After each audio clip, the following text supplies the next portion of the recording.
is dit die wit paus of die swart paus deel 6.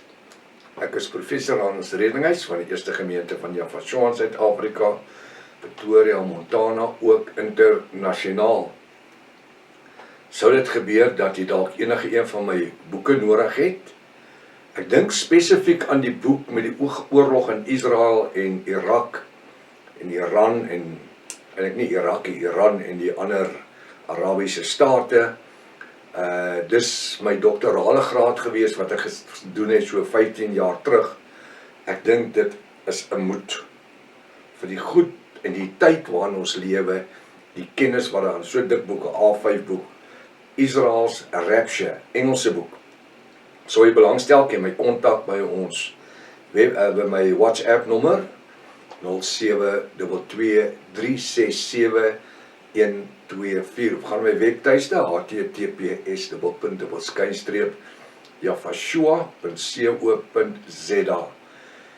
As dit die eerste keer is dat u na die reeks gaan kyk, dan wil ek vir u vra, gaan na deel 1, want u het reeds 'n magdom inligting gemis. En ons kom nou by die baie diep interessante inligting. En ek wil tog maar sê, kry maar 'n veiligheidsgordel of 2. Ons wil nie hoor van ons mense het seer gekry, maar uit die stoel uitval nie. As jy jy moet ook inteken op die YouTube kanaal, sodat jy die kennisgewing van al die verskillende studies kan ontvang. Ons vereenselwig ons nie met die volgende instansie of groepe nie. Enige messiaanse groepe, die Israel Visie groepe, die Hebrew Roots Movement, die Sacred Name Movement, ons nie verwant aan die enige kerk, denominasie of organisasie in die wêreld nie, nie protestant of katholieke kerk of niemand nie. Ons is net 'n eindtyd Bybelstudiegroep.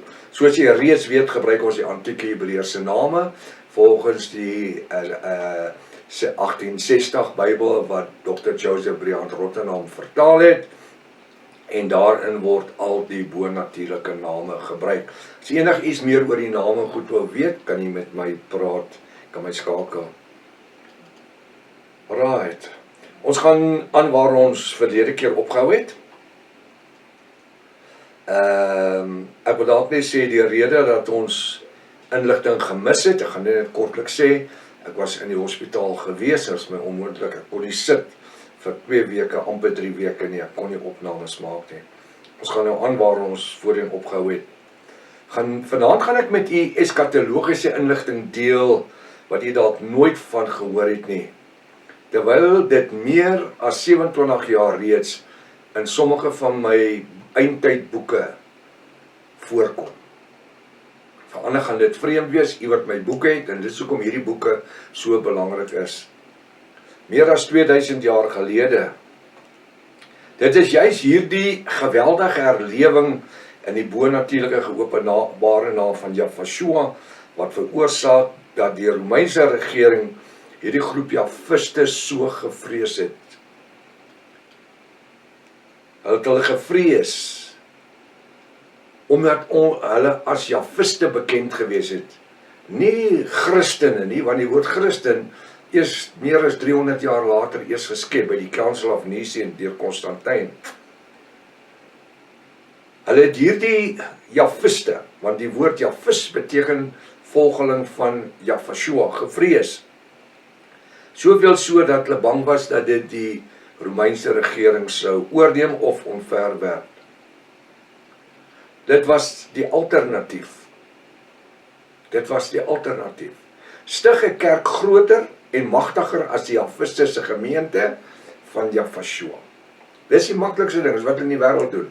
Maak dit 'n groter, sterker ding as dit wat daar is.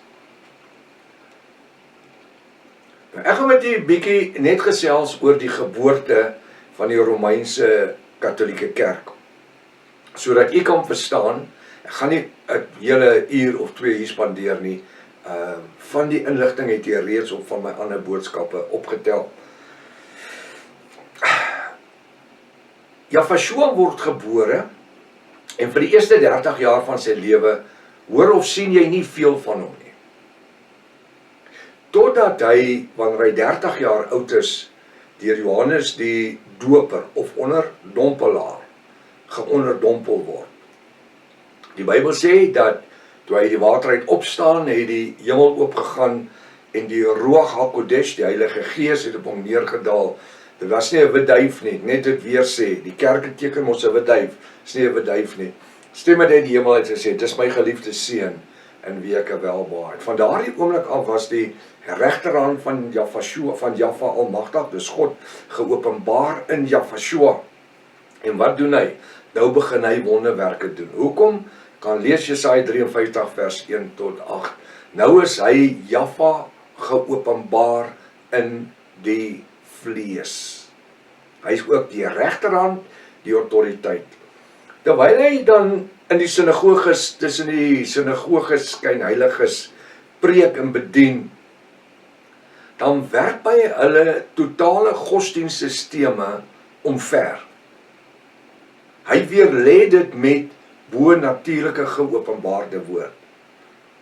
Hy gaan so ver as om in die tempel in te gaan in Jerusalem en die tafels van die duiweverkopers en die handelaars om te skop en dan 'n sweep te maak en die ouens met 'n sweep te slaan. So ek wil 'n ding sê hierso vanaand. Jahwe was nie baie populêr gewees nie. En daarom het die Fariseërs, Sadduseërs, die Sanhedrin, die Raad van 70, hulle het aanhoudend gesoek om hom dood te maak, om hom te vervolg. En elke keer aan lei Vader hom weg na die berg toe waar hy gaan bid of na ander plekke toe. Maar hy's besig die eerste 2 jaar, en dit weet jy reeds, om die evangelie net aan Israel te bedien. Hy sê, ek het na my eie volk gekom. Daniël 12 vers 1 sê vir jou, wie is sy eie volk? Die woord sê dat Jahwe sê vir die engel Michael, praat met Daniël en sy volk. Wie sy volk? Israel. Praat met Daniël en sy volk. Israel. Dan sien ek dat die woord sê dat Jahwe het vir Israel gekom. Die antieke Israel. Hulle weet uit Abraham, Isak en Jakob voortgekom het. Maar dan sien ek na 2 jaar, dan draai Jahwe die bediening weg van die Israeliete af na die heidene. Wanneer hy daar by die vrou by die put is, hy sê, geef my water, en dan gee ek vir jou water, en strome van lewende water sal jou binne opsprei. En sê sy, maar jy het nie eens 'n skepding nie. Strome van lewende water. En van daardie oomblik af, vir die volgende jaar tot sy kruisiging, en tot vandag in 2026, is Jahwe Almagtig steeds besig om met die heidene te werk. Baie min joetjies kom tot bekering, of Israeliete. Baie min. U weet ook al, daar is 'n verskil tussen 'n Jood en 'n Israeliete. Israeliete uit die antieke, die ortodokse antieke Hebreërs, uit die bloedlyne, en die Jode is natuurlik uit die Kazaras en die ouens wat almal uit die verbastering uitkom van die laaste 2000 jaar, waar hulle self moes introu, die Jode, nadat Titus 70 na Jahwe die tempel afgebrand het, het hy die Israeliete wat oor was uitgevoer in Europa as slawe, en hulle het onder die Franse en die Duitsers, en so kan ons aangaan, die Tsars, die Russe ingeteer, die Khazars, en so is 'n verbastering. So die ouens in Jerusalem op die oomblik is 95% verbasterde Jode. Hulle is nie volbloed Israeliete nie. En daarom poog hulle om 'n derde tempel te bou. As jy regtig tyd het, gaan luister na my reeks, die leen van die derde tempel teologie. Baie belangrik. So, terwyl hierdie evangelie dan oor die land besig is om los te bars, dan dan kruisig hulle Jahwe, die Romeine, maar dis die oorsaak van die Israeliete, dat hy gekruisig is, want hulle het gesê, ons ken hom nie, kruisig hom. Wanneer Pontius Pilatus sê, hier's Barabbas, hier's Jahwe, sê hulle, kruisig hom, dis julle Messias, ons ken hom nie. Dan sê hy dat julle roep die bloed, sy bloed op julle en julle nageslagte na julle. So wat doen die Romeine? Of kom ek net anders ons sê, dan gebeur 'n ding, die evangelie versprei reg oor die aarde. Want Jahwe vir sy disippels gesê, en vir die Jahwiste, sy volgelinge, gaan van huis tot huis en breek brood. Hy het nie vir hulle brood gegee nie, ons breek nou die brood van die ewige lewe. Wanneer hierdie broodbreking plaasvind, versprei dit oor die aarde. Soveel so dat die Romeinse Ryk vrees dat hierdie, ek wil amper sê, Hebreëse sekte, dat hulle die Romeinse Ryk kan oorneem en opstande veroorsaak. Dan, hulle kan hulle nie almal doodmaak nie, want hulle is oor die aarde versprei. Dan besluit hulle in 34 na Jafashua dat die Rooms-Katholieke Kerk tot wording moet kom.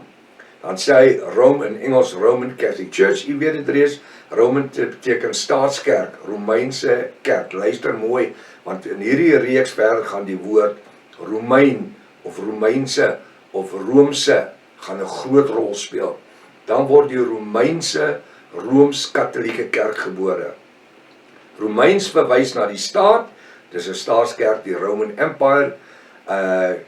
Catholic beteken united, verenig, en church beteken universally. En ek sê weer, dis hoe hulle vandag sê, she's the mother of all churches universally. Sy is die moeder van al die kerke universeel.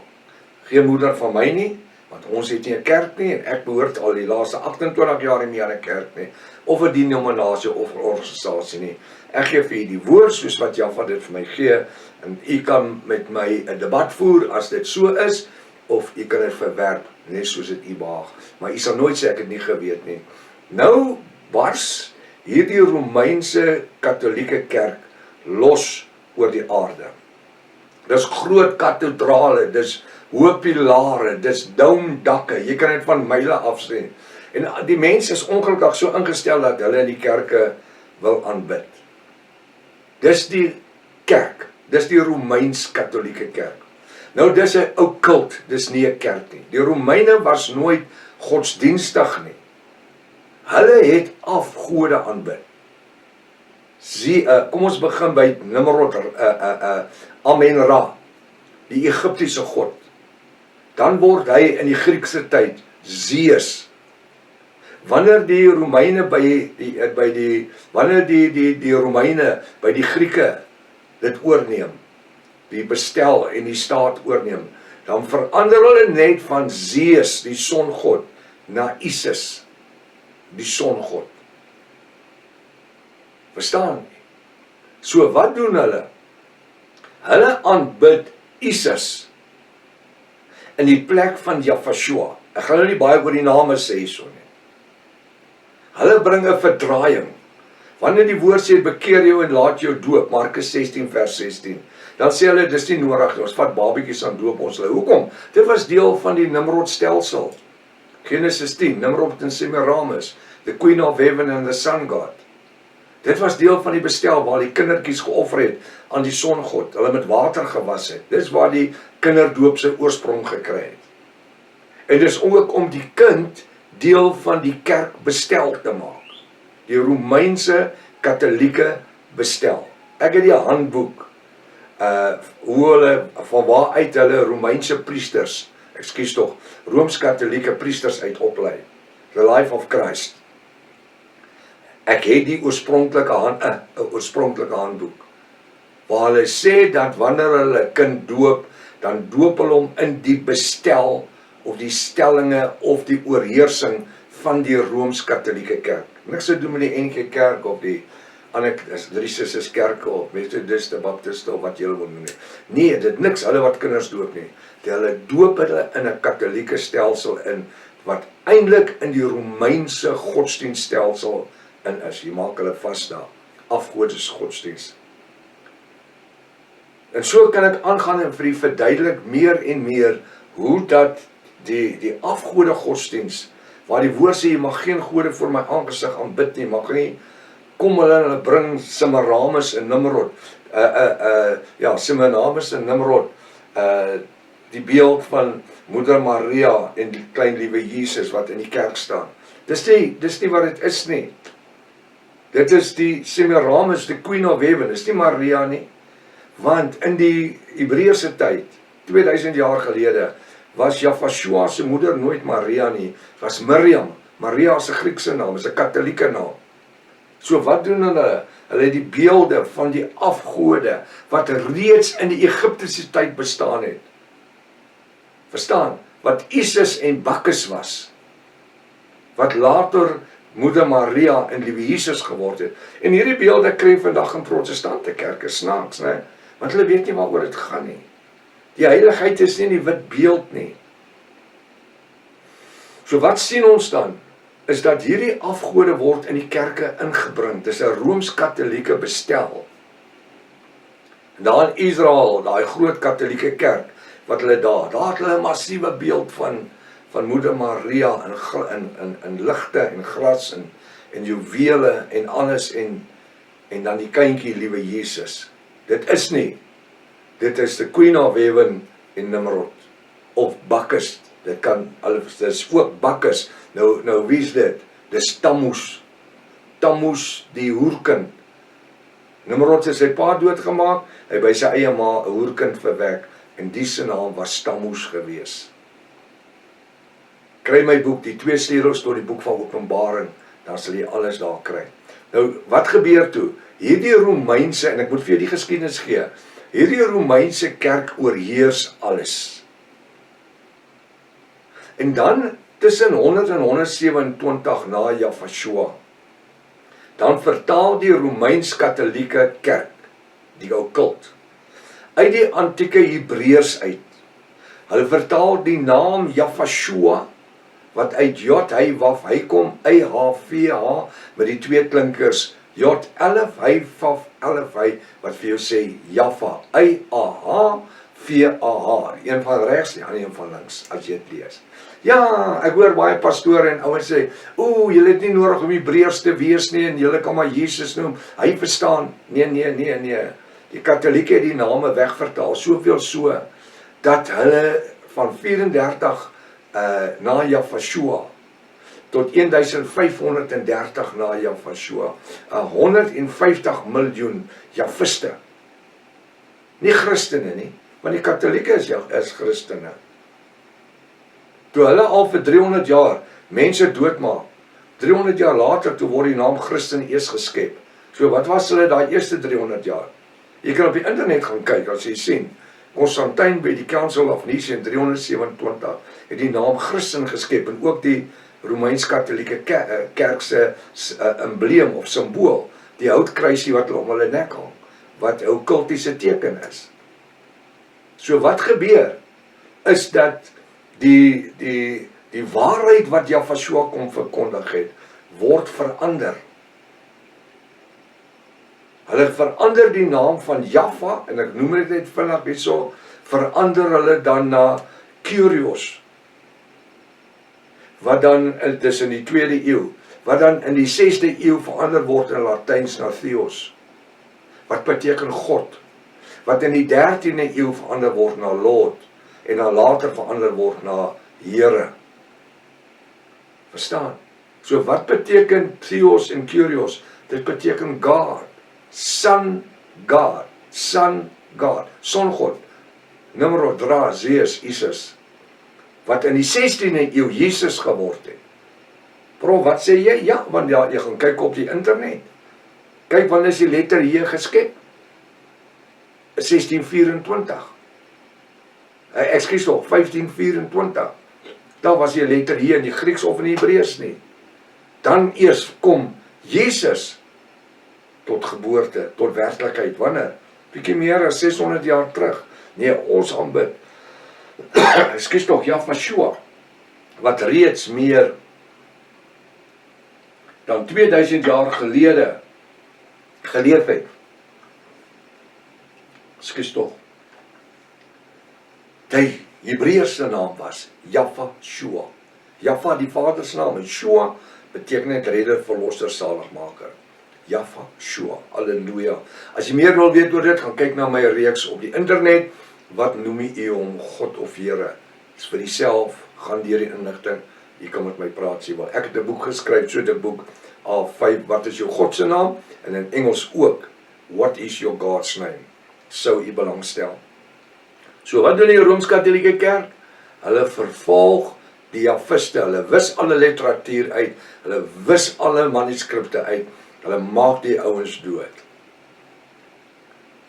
So wat gebeur? Hierdie Rooms-Katolieke Babyloniese afgod godsdiens oorheers die aardbol tot en met die 16de eeu, wanneer protestantisme gebore word. Wanneer protestantisme is 'n babietjie wat die Katolieke geskep het. Weet nie hoeveel van u weet dit nie. En dis waar verskillende vertalings in vertaal is en sienswyse van die Katolieke in vertaal is, soos onder andere die naam Jesus, Here, God, Jehovah, Yahweh. Dit het nooit bestaan nie. Dit nooit bestaan nie. So wat gebeur?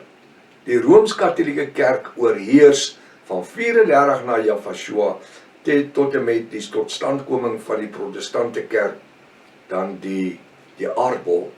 En tot vandag toe oorheers hy nog steeds die algemene godsdiens. Want she's the mother of all churches.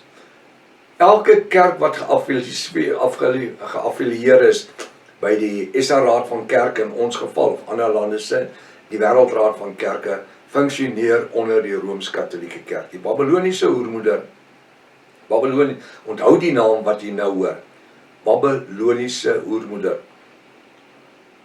Hierdie Babyloniese hoermoeder is baie belangrik om haar te verstaan.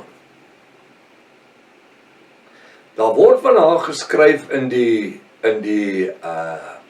boek Openbaring, hoofstuk 17, vers 1 tot 7, en natuurlik verder, ons gaan 'n bietjie verder kyk. Maar sy word uitgewys. Sy word uitgewys as 'n Babyloniese hoermoeder.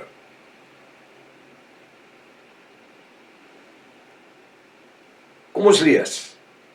Vanavond gaan ons Bybel lees, en ek wil hê jy moet saam met lees in die 33 Afrikaanse Bybel, of die 1611 King James Bybel, 53 Bybel, net nie 83 Afrikaanse Bybel nie.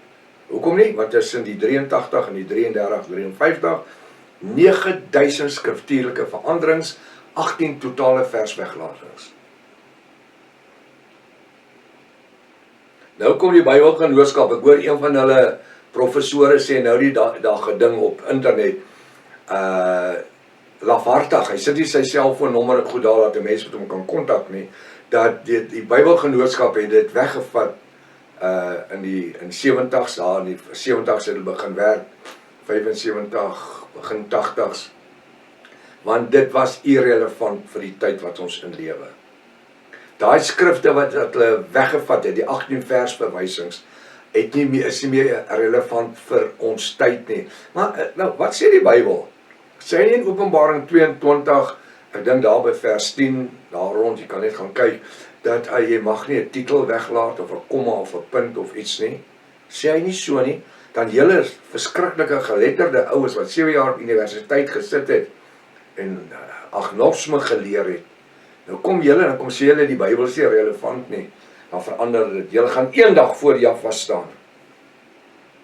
En julle gaan verantwoording doen, want die Bybel sê, as jy die geringste my kinders maak struikel het, kry vir jou meelsteen, sit om in jou nek en spring in die see. Daar's baie van daai ouens wat moet leer swem. Julle gaan swem, glo my. Kom ons lees Openbaring 17 vers 1 en verder aan. En soos ons lees, gaan ek dit met u bespreek. En een van die 7 engele, Openbaring 17 vers 1, een van die 7 engele met die 7 skaal het, kom met my, dan moet jy maar my hande dophou, want ek wys vir jy in hakies wie's my apostel Johannes gespreek, en vir my gesê, kom hierheen op, en ek sal jou toon die oordeel van die groot hoer. Die wat? 'n hoer is wie? Is 'n vrouwens. Kom hierheen, jy oordeel, veroordeling, in hakies. Sy gaan rekenskap gee. Kom hierheen en ek sal jou toon die oordeel of die veroordeling van die groot hoer. Sy is nie net 'n hoer nie, sy is 'n groot hoer. Die beeldspraak, wat gebeur in die Bybel, is ons moet die beeldspraak kan reg interpreteer. En dis wat die kerke vir meer as 600 jaar nooit vir ons kon geleer het nie. dank Java vir die beeldspraak wat hy al vir jare vir my oopmaak, wat ek vir die mense leer en verduidelik. My studente weet presies wat in beeldspraak in die Bybel aangaan. Het is deel van die kursus. Kom hierheen, ek jou toon die oordeel van die groot hoer, wat op die baie water sit. Nou, groot hoer, wat op die water sit, hoe sit sy?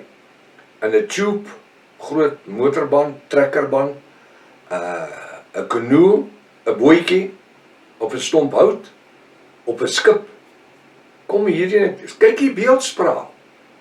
Dis wat daar die mense nooit kon verstaan nie. Kom hierheen, ek sê oordeel toon van die groot hoer wat op die baie water sit. Ja, wil ek sommer net so per terloop sê, ons gaan dit later behandel, dat jy nou al weet. Hierdie hoer is die Babyloniese hoermoeder. As jy in jou Bybel lees, sal jy sien die opskrif van die Babyloniese hoermoeder. En die baie waters, Openbaring 17 vers 15 sê, is wat jy gesien het, is mense, volkere, nasies en tale. Vir u wat eerste keer na die reeks luister en dit hoor, ek is seker u is besig om uit die stoel uit te val. So sy sit nie op waters nie. Sy ry nie op Benoni Dam of op Brakman Dam nie.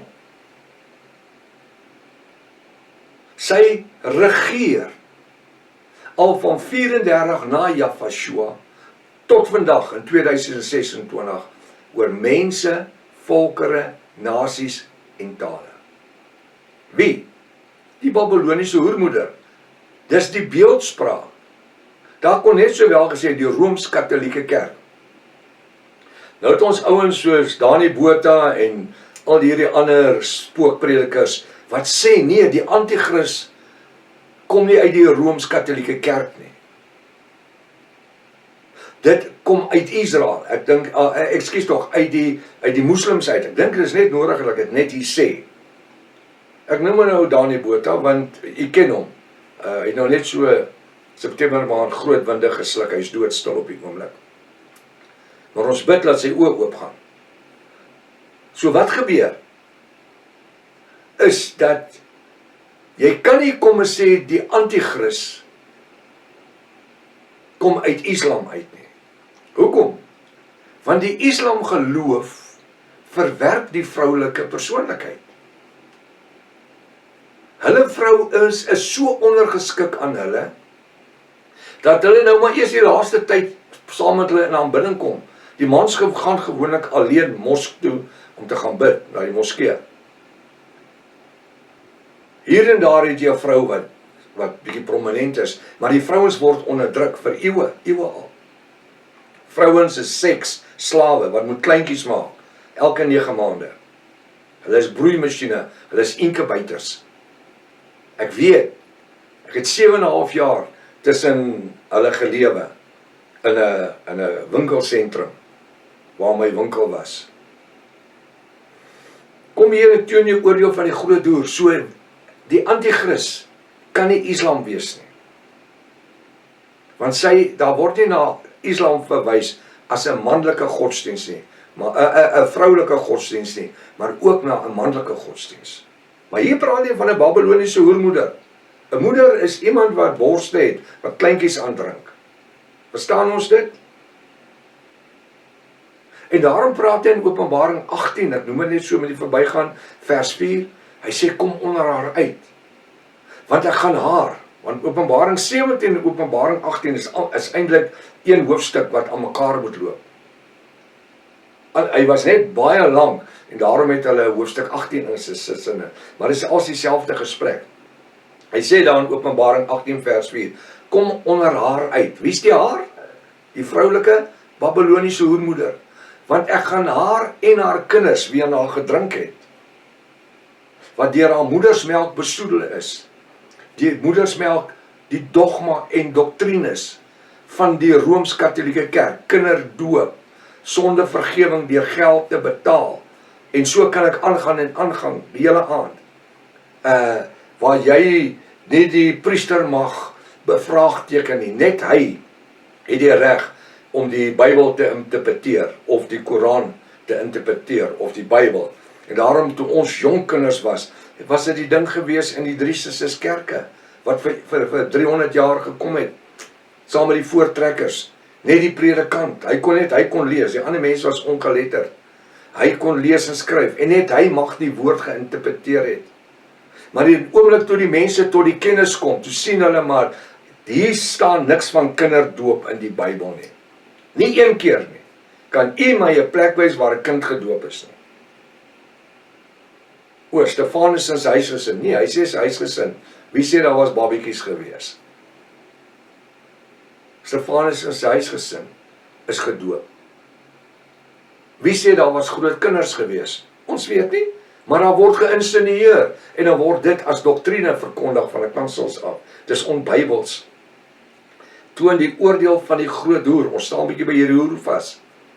Hierdie Rooms-Katolieke Babyloniese hoermoeder wat in 34 na Jahashua gestig was, geskep was. 'n moordenaarsmoeder wat uitgemoor het 150 miljoen Jafiste en Hebreërs, wie nie in haar Babyloniese godsdiens, Egiptiese Babyloniese godsdiens, wou deel gehad het nie, is hulle wreedaardig vermoor en uitgewis. En met vrees het sy regeer, tot en met in die 16de eeu, wanneer protestantisme dan tot stand kom en dit bietjie verslap word. En ek sê jou toon die oordeel van die groot hoer, Openbaring 18 vers 4 sê, kom onder haar uit, Babyloniese hoermoeder, want ek gaan haar en haar kinders doodmaak. Wie is haar kinders? Hulle wat aan haar gedrink het, hulle wat hulle verryk het met die finansies en die goed wat sy hulle geleer het en gegee het.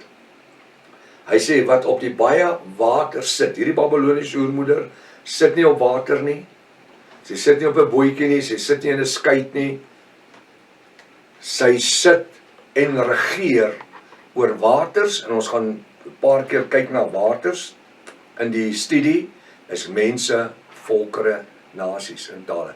So wanneer u dan van vanaand af enigsins in Daniël of in Openbaring lees van waters, is dit mense, volkere, nasies en tale. Nou so die tyd ons gevang. Ek wil vir huiswerk vir jy sê, gaan lees Openbaring 17 en Openbaring 18. Ons gaan nie alles hanteer nie, maar ek wil jy moet dit gaan lees.